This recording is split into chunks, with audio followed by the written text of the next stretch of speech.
Kadangkala memiliki peralatan yang bagus, belum tentu kita akan menghasilkan karya yang bagus.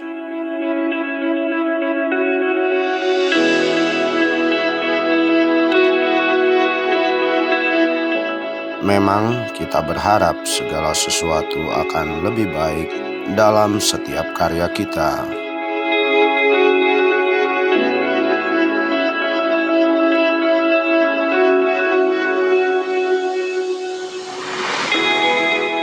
Melalui channel ini, saya akan berbagi dengan Anda bagaimana kita bisa memanfaatkan peralatan yang sudah kita miliki untuk menghasilkan sebuah karya yang jauh lebih baik.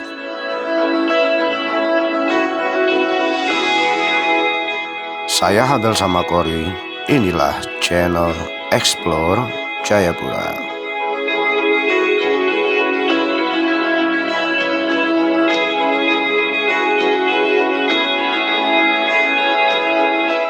Halo para sahabat yang senang menonton channel YouTube, ketemu lagi bersama saya Habel Samakori dalam channel Explore Jayapura. Untuk video kali ini, saya berharap mungkin bisa memberikan informasi yang menarik buat Anda seputar bagaimana kita bisa merubah pikiran kita, khususnya yang sudah lama menggunakan drone ataupun yang baru memiliki drone tetapi berupaya untuk memaksimalkan kemampuan dan kualitas dalam menghasilkan sebuah karya video. Jika Anda tertarik dengan video saya, silakan Anda like dan subscribe channel ini. Untuk itu, mari kita intro dulu.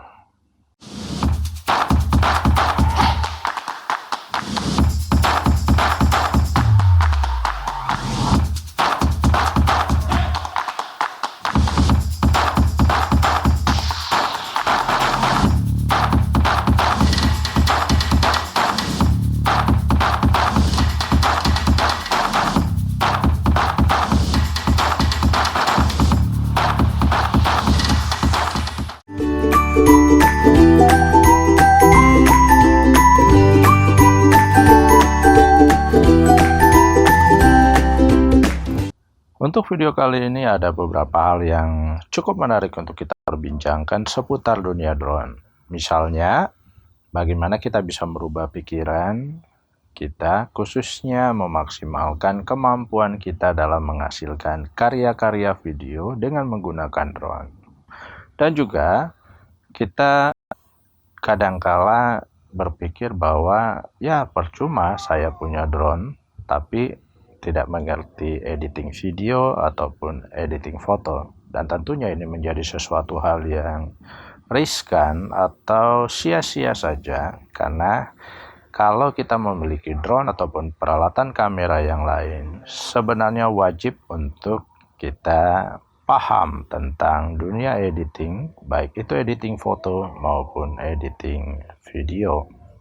Dan juga sampai kapan kita perlu belajar teknik drone, tapi kita sendiri jarang terbang. Ini menjadi sesuatu hal yang sia-sia atau percuma membeli drone yang mahal, tetapi kita tidak pernah menggunakan untuk terbang atau kadangkala hanya disimpan saja.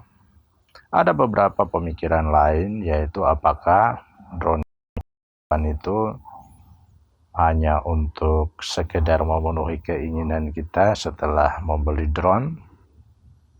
Dan kadangkala kalau kita sudah memiliki drone, kita berupaya untuk terbang jauh-jauh, tetapi tujuannya untuk apa? Tentunya ini menjadi sesuatu yang penting untuk kita pertimbangkan, dan saatnya untuk kita merubah cara berpikir kita jika sudah memiliki sebuah drone. Kita juga perlu memahami untuk membedakan drone untuk kebutuhan fotografi maupun drone untuk kebutuhan videografi atau dokumentasi video. Kadangkala kesembrautan dalam memahami konsep kebutuhan ini juga menjadi penting, karena nanti target kita biasanya sesuai dengan apa sih yang saya sukai.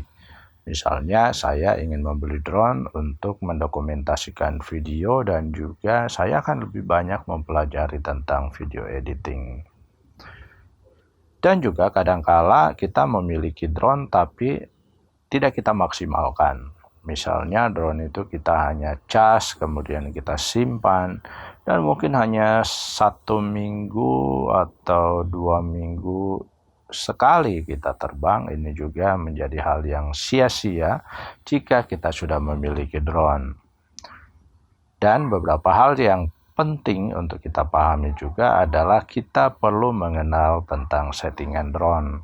Kalau kita tidak mengenal settingan drone, maka percuma kita bergabung dalam komunitas drone ataupun komunitas fotografi ataupun komunitas vlogger dan komunitas video, tetapi kita sendiri tidak pernah memaksimalkan settingan-settingan atau teknikal-teknikal dalam dunia fotografi ataupun dunia video yang kita terapkan pada pemanfaatan rekaman melalui drone kamera yang kita miliki.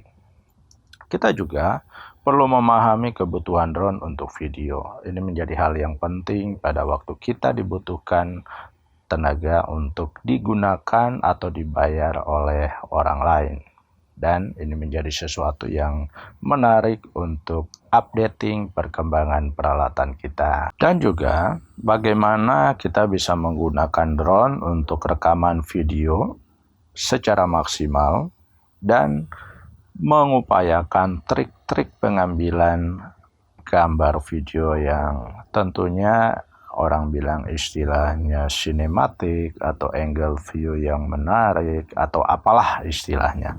Tetapi tentunya memberikan tampilan yang berbeda, berwarna, dan juga menarik untuk disimak oleh orang lain. Dan sisanya, kemampuan fotografi adalah mendukung video yang kita sajikan dalam karya kita. Tetapi kita harus ingat, bukan target video kita itu harus yang di belakang dari fotografi. Itu artinya fotografi ini hanya mendukung, bukan prioritas utama dalam karya video kita, tetapi mendukung karya video kita melalui tampilan foto-foto yang mungkin menarik. Dalam beberapa video drone ataupun video footage yang diambil dari beberapa orang dalam komunitas drone, saya lihat hampir banyak dan sebagian besar adalah menampilkan sebuah video yang kesannya overexposure atau cahaya yang berlebihan, apalagi misalnya pada pengambilan siang hari. Jadi menjadi sesuatu yang mengganggu dalam konteks video yang ingin kita tampilkan karena adanya overexposure atau kelebihan cahaya karena kita tidak memahami dari teknik settingan drone khususnya untuk ISO maupun shutter speed yang kita gunakan.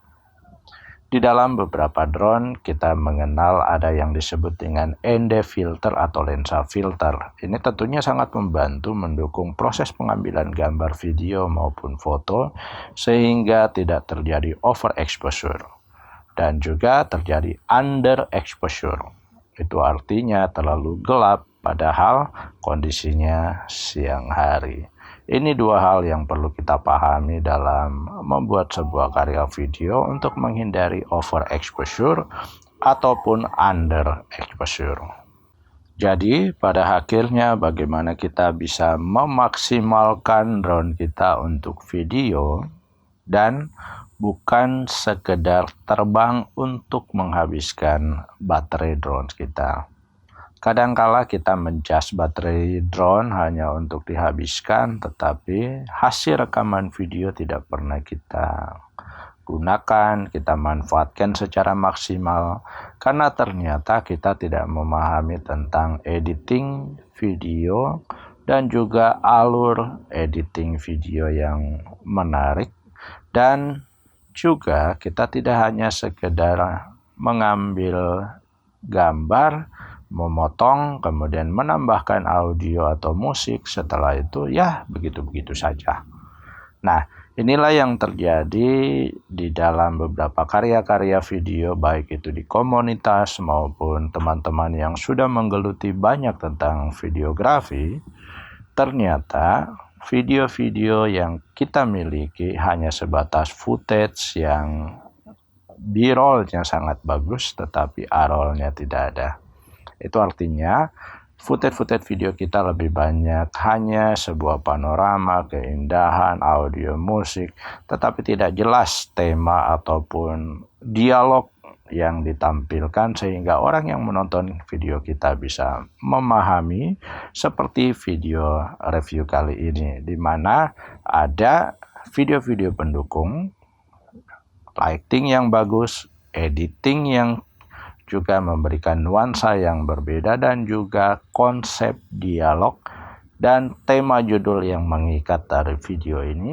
Memahami konsep A-roll dan B-roll serta bagaimana menempatkan dialog dalam sebuah karya video kita akan sangat mendukung dalam menghasilkan sebuah karya yang mudah dipahami dan video kita juga bisa dimengerti oleh orang lain.